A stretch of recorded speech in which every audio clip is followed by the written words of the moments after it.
அன்பர்கள் அனைவருக்கும் அடியனது பணிவான வணக்கங்கள்.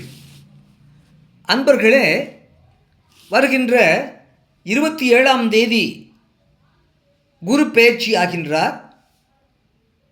ஒரு பஞ்சாங்கத்தின்படி, திருக்கணித பஞ்சாங்கத்தின்படி ஜூன் மாதம் 1ஆம் தேதி குரு பெயர்ச்சி ஆகின்றார். இந்த குரு பகவான் தற்போது சஞ்சரிக்கின்ற மிதுன ராசியை விட்டு கடகராசிக்கு இடப்பெயர்ச்சி ஆகின்றார். இதனால் அந்த குரு பெயர்ச்சி ஆகின்றதனாலே அந்த குரு பகவான் கடகராசியிலே உச்சபலம் பெற்று அமர்கின்றார். ஆகியனாலே இந்த குரு பெயர்ச்சியினாலே 4 ராசிக்காரர்களுக்கு ஹம்ச மகாபுருஷ யோகம் அமைகின்றது. அதாவது ஜாதகத்திலே சந்திரனுக்கு 4ஆம் இடத்திலோ, சந்திரன் இருக்கின்ற வீட்டிலோ 4ஆம் இடத்திலோ 7ஆம் இடத்திலோ அல்லது 10ஆம் இடத்திலோ குரு பகவான் ஆட்சி பலம் பெற்றோ அல்லது உச்சபலம் பெற்றோ அமைந்திருந்தால் அந்த ஜாதகருக்கு அது ஹம்ச யோகத்தை கொடுக்கும் என்று சொல்லப்படுகிறது. அதே மாதிரி இப்பொழுது கோச்சாரத்திலே இப்பொழுது குரு பகவான் இடப்பெயர்ச்சியாகி வருவதனாலே மேஷ ராசிக்கு 4ஆம் இடத்திலே குரு பகவான் உச்சபலம் பெறுகின்றார். கடகராசிக்கு ராசியிலேயே உச்சபலம் பெறுகின்றார். துலாம் ராசிக்கு 10ஆம் இடத்திலே குரு பகவான் உச்சபலம் பெறுகின்றார். மகரம் ராசிக்கு 7ஆம் இடத்திலே குரு பகவான் உச்சபலம் பெறுகின்றார். கடகராசிக்கு 1ஆம் இடத்திலும், துலாம் ராசிக்கு 10ஆம் இடத்திலும், மகரம் ராசிக்கு 7ஆம் இடத்திலும், மேஷம் ராசிக்கு 4ஆம் இடத்திலுமாக குரு பகவான் இடப்பெயர்ச்சியாகி கடகத்திலே உச்சபலம் பெற்று அமர்ந்து இந்த 4 ராசிக்காரர்களுக்கும் அவர் ஹம்ச யோகத்தை கொடுக்கின்றார். அது மிக சிறப்பான யோகமாகும். அதன்படி அந்த 4 ராசிக்காரர்களுக்கும் கல்வி சிறப்பாக அமையும். தத்துவ ஞானிகளாக பேசுவார்கள். பேச்சாற்றல் மிக்கவர்களாக இருப்பார்கள். அவர்களுக்கு இந்த குரு பெயர்ச்சியினாலே நிறைய செல்வங்கள் சேரும். நிதி நிர்வாகம் சிறப்பாக இருக்கும். வியாபாரம் சிறப்பாக அமையும். அவர் மேற்கொள்ளுகின்ற எந்த தொழிலாக இருந்தாலும் சரி, அந்த தொழிலிலே அவர் முன்னேற்றம் காண்பார். உத்தியோகஸ்தர்களுக்கு பதவி உயர்வு கிடைக்க வாய்ப்புகள் உண்டு. பெரும் செல்வம் சேரும். அவர்களுக்கு அதிகாரமும் அவர்களுக்கு வந்து சேரலாம். அதிகார பதவி, அரசு பதவியிலே இருப்பவர்களுக்கு அதிகார பதவி கிடைப்பதற்கான வாய்ப்புகள் உண்டு. நிதித்துறையிலே இருப்பவர்களுக்கு, நீதித்துறையிலே இருப்பவர்களுக்கும் மற்றும் ஆன்மீக துறைகளில் இருப்பவர்களுக்கும் மிக சிறப்பான நன்மைகள் கிடைக்கும். இந்த காலகட்டத்திலே இந்த கடகம், துலாம், மகரம் மற்றும் மேஷம் ஆகிய ராசிகளை பிறந்த அன்பர்களுக்கு உயர்ந்த பதவிகள் கிடைக்கும். அவர்களுக்கு தோற்றத்திலேயே மாறுபாடுகள் ஏற்படும். கம்பீரமாக இப்பொழுது நடக்க ஆரம்பிப்பார்கள். தன்னை அலங்காரப்படுத்திக் கொள்வார்கள். எல்லோராலும் மதிக்கத்தக்க வகையிலே நாம் ஆடை அணிய வேண்டும் என்று அவர்களுக்கு தோன்றும்.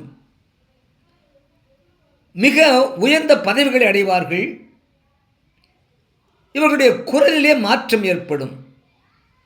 இதற்கு முன்னால் சற்று கடுமையாக, கோபமாக, அதிகாரமாக, அகராதித்தனமாக, எகனிக்கு முகனையாக, ஏற்றிக்கு போட்டியாக, குண்டக்க மண்டக்க எப்படி பேசியிருந்தாலும் இப்பொழுது அவர்களெல்லாம் சிறப்பாக நல்ல குரலோடு கனிய கனிய இனிய இனிய பேச பழகுவார்கள். நல்ல வார்த்தைகளை பேசுவார்கள். பிறருக்கு மகிழ்ச்சி தரக்கூடிய வார்த்தைகளை பேசுவார்கள். இதமாக பேசுவார்கள். குரல் இனிமையாக இருக்கும். அந்த குரலாலே அவர்கள் எல்லோரையும் வசப்படுத்திக் கொள்வார்கள். அந்த குரலே அவர்களுக்கு ஒரு வசீகரம் தோன்றும்.